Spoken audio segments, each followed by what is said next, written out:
बिस्मिल्लाहिर्रहमानिर्रहीम अस्सलाम वालेकुम नाज़रीन। सदीक जान साहब हमारे साथ मौजूद हैं। मामलात बहुत अहम हैं। एक छोटी सी वजाहत, बहुत सारे नाज़रीन जो हैं वो ये कह रहे होते हैं कि सवालात कम किया करें और सदीक जान साहब को बोलने का मौका दिया करें। तो सदीक जान साहब जो हैं वो अपने यूट्यूब चैनल पे बड़ी आज़ादी के साथ बड़ा खुल के बोलते हैं और तकरीबन कोई ऐसी बड़ी ख़बर नहीं होती जो वो सामने नहीं लेके आते। हमारी ये कोशिश होती है कि बहुत सारे ऐसे सवालात होते हैं जो आम आदमी के जहन में होते हैं। सदीक जान साहब चूँकि बड़ी बड़ी जो खबर है उसको हाईलाइट कर रहे होते हैं, तो मैं ये कोशिश कर रहा होता हूँ कि वो सवाल फोकस करें जो आम आदमी जो है, मेरे जैसा जो है, मिडिल क्लास का जो है, जो जानना चाहता है कि असल में क्या हो रहा है, उसके लिए थोड़ी सी वजाहत आ जाए। तो सदीक जान को इंटरप्ट करना हमारा मकसद नहीं होता। आज का मामला जो है वो भी बहुत अहम है। ट्रक की बत्ती कुछ लोग कह रहे थे जब हुकूमत और अपोजिशन की बातचीत हो रही थी, उसको सुहेल अफरीदी बातचीत कर रहे हूँ, महमूद अचकज़ई कर रहे हूँ या बैरिस्टर गौहर कर रहे हूँ, कोई भी कर रहा हो, मामला सबसे बड़ा जो है वो इमरान खान का मामला है, उनसे मुलाकातों का मामला है और मुलाकातों के बाद ज़ाहिर है उनके केसेस और उनकी रिहाई का मामला है।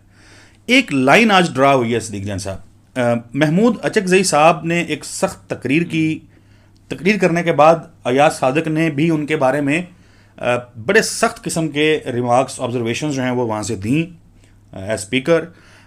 शहबाज शरीफ ने भी उसके बाद परेशानी में कह लें, उजलत में कह लें, बगैर सोचे कह लें, उन्होंने कह दिया कि अगर 2018 का भी हिसाब करें और 24 का भी कर लें, अगर वो हुकूमत ठीक थी तो ये हुकूमत जो है ये भी ठीक है।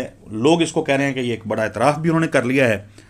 मेरा जो सवाल है जिस पे मैं चाहता हूँ कि नाज़रीन के लिए आप ज़रा खोल के इसको बयान करें, मुझे तो लग रहा है कि बड़ा मसला आज हल हो गया कि यानी ये जो छोटे छोटे आप पेचीदगियाँ थी वो साइड लाइन हो गई हैं।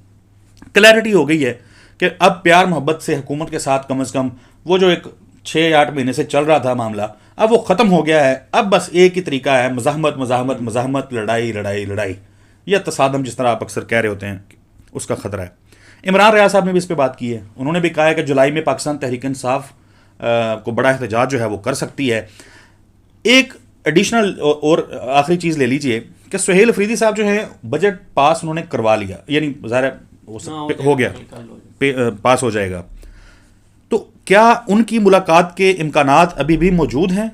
और अगर उनकी मुलाकात के इम्कानात मौजूद हैं तो वलीमा खान साहबा ने जो कहा है कि एक मुलाकात करवाने का वो है, क्या उनका इशारा सुहेल अफरीदी की मुलाकात की तरफ ही था? तो क्या ये इंटरप्रिटेशन ठीक होगी कि उन्होंने आज सुहेल अफरीदी को भी काफ़ी हद तक डिसक्रेडिट किया? देखें असद चौधरी साहब, ये तो हम नहीं कह सकते कि उन्होंने सुहेल अफरीदी साहब को जो है वो डिसक्रेडिट किया है। देखें, एक चीज़ मैं आपको अर्ज़ करूं कि महमूद अचकज़ई साहब ने जो पूरी कोशिश की, वो उन्होंने कोशिश की कि वो किसी तरह से हुकूमत के साथ बात करें, पॉलिटिकल पार्टीज़ के साथ बात करें। और इसको मैं बहुत तफसील से अपनी वीडियो में एक्सप्लेन कर चुका हूँ कि उनका ये था कि हम इस्टेब्लिशमेंट से बात नहीं करेंगे, हम पॉलिटिकल फोर्सेस से ही बात करेंगे। और उन्होंने मियां नवाज शरीफ को भी पैगाम भिजवाया, इनडायरेक्टली भी भिजवाया। उन्होंने इतनी बड़ी ऑफ़र दी इनको, उन्होंने कहा कि एक चार्टर आप लिखें, नून लीग को कहा इमरान खान से मैं दस्तखत करवाता हूँ कि फ्रेश इलेक्शन करवाते हैं, जिसको अवाम में डेट देती है उसको इक़्तिदार देते हैं, कोई सियासतदान दूसरे सियासतदान की तस्दीक नहीं करेगा, कोई किसी को नाहक कैद में नहीं डालेगा, कोई इस्टेब्लिशमेंट की गोद में नहीं जाके बैठेगा, मतलब ये सारी बातें। लेकिन नहीं हुआ। उन्होंने इमरान खान साहब की बहनों से मुलाकात की बहाली के लिए, असीरान की रिहाई के लिए, तमाम चीज़ों के लिए हुकूमत से ही कोशिश की, बड़ा बनाने की। बिल्कुल। एक बयान दिया अल्लामा राजा नासिर अब्बास साहब ने, उन्होंने कहा था कि हम आपकी हुकूमत नहीं कराएंगे, उसको नेगेटिव लिया गया। वो उन्होंने कुछ और कहा था। वो ये कह रहे थे कि आप इस पार्लियामेंट को, इस सेनेट को मजबूत बनाएं, फॉरेन पॉलिसी यहाँ बनाएं, दाखिला पॉलिसी यहाँ बनाएं, फैसले यहाँ करें। और अगर आप ये समझते हैं कि आप जब ये मामला यहाँ पे लाएंगे तो इस्टेब्लिशमेंट आपके खिलाफ हो जाएगी और हम इस्टेब्लिशमेंट की जाके गोद में बैठ जाएंगे और हुकूमत गिरा देंगे, तो हम नहीं गिराएंगे। ये हमारी आपसे कमिटमेंट है। तो ये सारी बातें हुई, खैर वो चीज़ें होती गई। अब मैं आपको ये बता सकता हूँ, जो इमरान रियाज साहब का मैंने पूरा वो क्लिप तो नहीं सुना, मैंने भी देखा ट्विटर पर किसी ने लिखा हुआ था। देखें असद चौधरी साहब, मैं पिछले कोई 1.5 माह से कह रहा हूँ, जिसमें हमारे कुछ दोस्त जज्बाती हो जाते हैं और वो मेरी गुफ्तगू का एक जुमला निकाल के और ट्वीट कर देते हैं। कोई मसला नहीं है, वो उनका राइट है। लेकिन जो लोग रेगुलर सुनते हैं उनको पता है कि मैं जो बात कर रहा होता हूँ। मैं पिछले 1.5 माह से बता रहा हूँ कि तहरीक इंसाफ और तहरीक तहफ़्फ़ुज़ पाकिस्तान की इंगेजमेंट चल रही है। 1.5 माह से बता रहा हूँ कि वो ये कहते हैं कि हमारे साथ जो कमिटमेंट की गई है वो यही है कि बजट के बाद चीज़ें तब्दील होना शुरू हो जाएंगी। अच्छा, अब कोई ये भी कह सकता है कि यार बजट तो कल पास हो गया, आज पास हो गया, तो क्या नहीं, 10-15 दिन लगेंगे, बजट, ये प्रोसेस, सारी चीज़ें। तहरीक इंसाफ, तहरीक तहफ़्फ़ुज़ पाकिस्तान ने पिछले 4 महीने में कुछ नहीं किया, बिल्कुल। सुहेल आफरीदी साहब ने स्ट्रीट मूवमेंट भी रोक दी, जनवरी के बाद से मेरे ख्याल उन्होंने स्ट्रीट मूवमेंट नहीं की, और बड़ी तगड़ी उन्होंने स्ट्रीट मूवमेंट्स की। अब इस सारी सूरत हाल में उन्होंने क्यों नहीं की? अच्छा, अब उन्होंने इस चीज़ को सामने नहीं लाए, ना वो इस बात के बारे में का एतराफ़ करते हैं, लेकिन मेरी अपनी एक असेसमेंट है कि उनकी भी इंगेजमेंट चल रही थी और चल रही है, तहरीक तहफ़्फ़ुज़ पाकिस्तान की भी चल रही है, तहरीक इंसाफ की भी मरकज़ी लीडरशिप भी चल रही है, और हर तरफ से बात एक किया कि बजट बजट और बजट, ठीक है। अब बजट हो गया पास। देखें, मेरा ये ख्याल है कि 15-20 दिन, वो जो इमरान रियाज साहब ने भी बात किया कि 15-20 दिन तहरीक इंसाफ और तहरीक तहफ़्फ़ुज़ पाकिस्तान देखेंगे कि जो भी एक बात थी कि बजट हो जाए तो वो सारी चीज़ कि क्या होता है, ना हुआ तो इसके अलावा अब इनके पास ऑप्शन क्या है। और मैं आपको बताऊं, सियासी अदम इस्तेकाम जितना इस वक्त है ना, इससे 5 गुना ज़्यादा बढ़ जाएगा अगर ये मसला हल ना हुआ तो। क्यों? क्योंकि तहरीक इंसाफ ने निकल आना है कौमी असम्बली से, उन्होंने एजुटेशन कुछ ना कुछ करनी है, और जब वो एजुटेशन शुरू करेंगे तो अनसर्टेनिटी में इजाफा होगा, तो आपका मौजूदा सिस्टम ये अफोर्ड नहीं कर सकता। और वैसे भी जो चीज़ें स्टेबल थोड़ी सी बाहर लग रही थी, वो इस वजह से भी थी कि इंगेजमेंट हो रही है तो चलो कोई ना कोई कटाकटी निकल आएगा। तो जब लोगों को पता होगा कि क्लैरिटी है, अब इस हुकूमत से कम इनके बस में ही कुछ नहीं है, हाँ बिल्कुल, ये इस काबिल ही नहीं है कि इनसे बात हो सके या ये कुछ डिलीवर दे सकें। हाँ देखें, मसला ये है कि जो लोग बातचीत कर रहे हैं ना तहरीक इंसाफ या तहरीक तहफ़्फ़ुज़ पाकिस्तान में से इस्टेब्लिशमेंट के साथ, उनके हवाले से भी सबसे ज़्यादा उनके ऊपर एतराज़ यही है कि भाई 4 साल में इस्टेब्लिशमेंट ने कौन सा वादा पूरा किया जिस बार इस्टेब्लिशमेंट वादा पूरा करेगी, ठीक है। अब उधर से भी एक चीज़ क्लियर हो जाएगी, तो लिहाजा हमारा जो देखें, असद चौधरी साहब, एक चीज़ बार बार अपनी वीडियो में हमें बतानी पड़ेगी कि, और जो आमिर मतीन साहब कह रहे हैं कि आपने इस साल तो चलें आपने 1200 अरब ले लिया तरक्याती बजट में से, और आपने सूबों को कहा कि 1600 अरब रुपया, 1700 अरब रुपया आप जो टैक्सेस इकट्ठे करेंगे उनमें से 1700 अरब रुपया आप खर्च नहीं करेंगे, बैंकों में रखेंगे सरप्लस दिखाने के लिए IMF को। 2800 अरब रुपया कम खर्च होगा। 2200 अरब आपने दे देना है IPPs को। 2000 अरब आपने पेट्रोलियम लेवी के बाद में इकट्ठा करना है। 2500 अरब आपने पिछले साल की निस्बत ज़्यादा टैक्स इकट्ठा करना है। ये सारे का सारा इम्पैक्ट आम आदमी के ऊपर है ना। देखें, 86 लाख बच्चे चाइल्ड लेबर का शिकार हैं, 59 लाख लोग हुकूमती रिपोर्ट के मुताबिक बेरोजगार हैं, 2.5 करोड़ बच्चा स्कूल से बाहर है, 13 करोड़ लोग खतरे गुर्बत से नीचे हैं। हुकूमती रिपोर्टें उनकी और है, 13 करोड़ वाली वर्ल्ड बैंक की है, ठीक है। अच्छा, आप एक बात करते होते हैं असद चौधरी साहब, बहुत ज़्यादा आप बात करते हैं, आप बहुत ज़्यादा इस पे बात करते हैं कि इंडिया कोई ना कोई शरारत करेगा ही करेगा, क्योंकि वो पिछले साल मई से वो जख्म उसके भरे नहीं है, और उसको जो जूते पड़ रहे हैं, जो मोदी को जूते पड़ रहे हैं, आप उनके यूट्यूब उठा के देखें, जो मोदी को उनका यूट्यूबर, मतलब आप इमेजिन नहीं कर सकते उनके साथ क्या कर रहे हैं। चूंकि आपने छेड़ दी ना बात, हाँ, अभी पिछले हफ्ते की खबर है ना कि वो जो पानी हमारे पास चनाब में आ रहा है उसको एक टनल के जरिए उठा के एक दूसरे दरिया में डालने की तैयारी कर रहे हैं। बिल्कुल, पानी हमारी लाइफ लाइन है, और पाकिस्तान वाज़ेह तौर पे कह चुका है कि ये हमारी रेड लाइन है। हम मतलब यहाँ तक भी कहा गया कि हम अगर आप डैम बनाएंगे तो फिर उसको भी निशाना बनाया जाएगा। हाँ, तो पानी क्या पाकिस्तान का आ रहा है? नहीं आ रहा, यानी भारत उसके ऊपर अपनी अजारादारी दिखा रहा है, जो कि सिंध ताज मुआहदे की खिलाफ वर्जी है।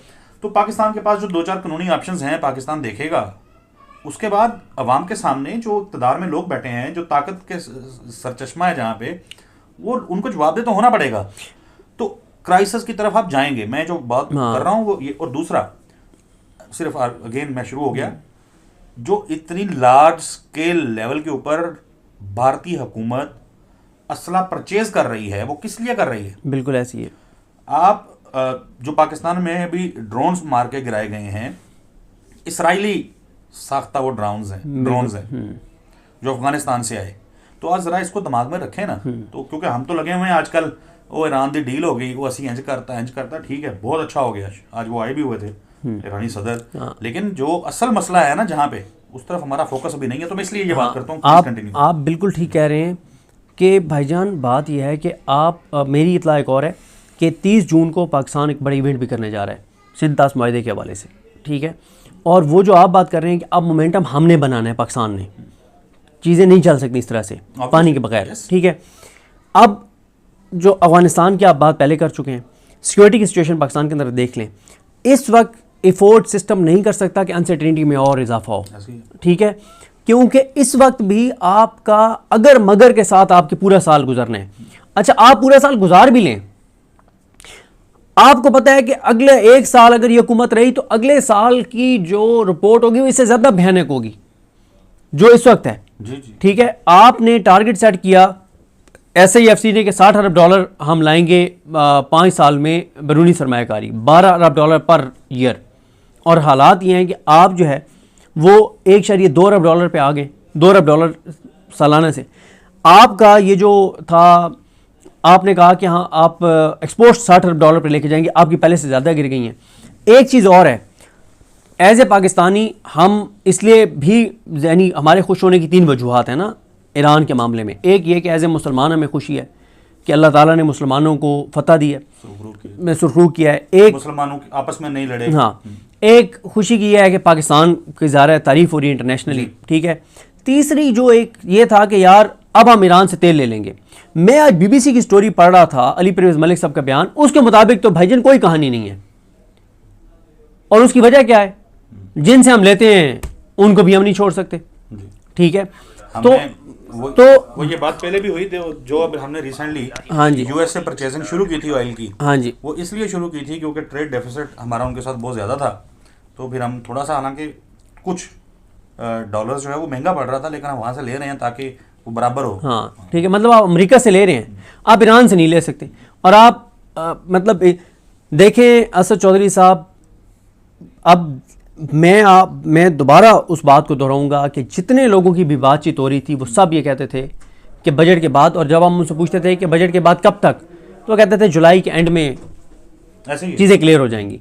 तो मेरा ये ख्याल है कि अगर ये जो बातचीत चल रही है इससे कुछ नहीं निकलता तो फिर जुलाई में एहतजाज की कॉल या अगस्त में कोई मार्च ये हो सकते हैं। यानी जुलाई अगस्त से दोबारा ये जो मुज़ाकरात है इसको एक साइड पर रखे जा रहे हैं, तो नाकाम ज़ाहिर अगर हो जाएंगी तो उसके बाद फिर अच्छा, फिर जब वो चीज़ें शुरू होती हैं तो फिर अनसर्टेनिटी और बढ़ जाती है। तो चले, मेरा ख्याल है वाइंड अप कर लें। बिल्कुल, बेसिकली हुकूमत और पाकिस्तान तहरीक इंसाफ, महमूद अचकज़ई, सुहेल अफरीदी वगैरह वगैरह वगैरह के दरमियान जो मुज़ाकरात हो रहे थे या जो उम्मीद थी कि कोई ब्रेक थ्रू हो जाएगा, आज थोड़ा सा क्लैरिटी उसके अंदर आ गई है और ये वाज़ेह हुआ है कि अब एटलीस्ट महमूद अचकज़ई साहब जो हैं, अपोजिशन लीडर कौमी असम्बली जो हैं, उनके हाथों अब ये काम यानी किसी मुज़ाकरात की तरफ नहीं जाने वाला है। तो ज़ाहिर तहरीक तहफ़्फ़ुज़ यानी पाकिस्तान ओवरऑल आप कह दें कि वहाँ से अब मुज़ाकरात वाली जो कहानी है और जो हुकूमत को बड़ा बनाने के चक्कर में थे, जो हुकूमत को इज्जत देने के चक्कर में थे, वो तो काम जो है वो फ्लॉप हो गया है, वो ख़त्म हो गया है। नया रुख अब क्या होगा, ज़ाहिर वो चीज़ें वाज़ेह होती रहेंगी, उस पर हम बात करते रहेंगे। बहुत शुक्रिया सदीक जन साहब, वेलकम। अगली वीडियो में नाज़रीन मुलाकात होगी, तब तक के लिए अल्लाह हाफिज़। अल्लाह हाफिज़।